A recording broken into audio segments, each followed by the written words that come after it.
To make a screen capture, you need to open up the Microsoft Snip Sketch tool.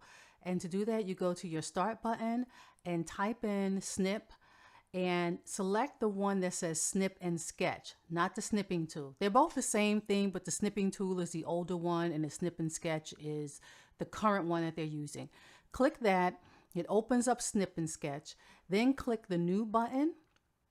And then just you'll see that your mouse turns into a crosshair, and then just drag over where you want to do a screen capture.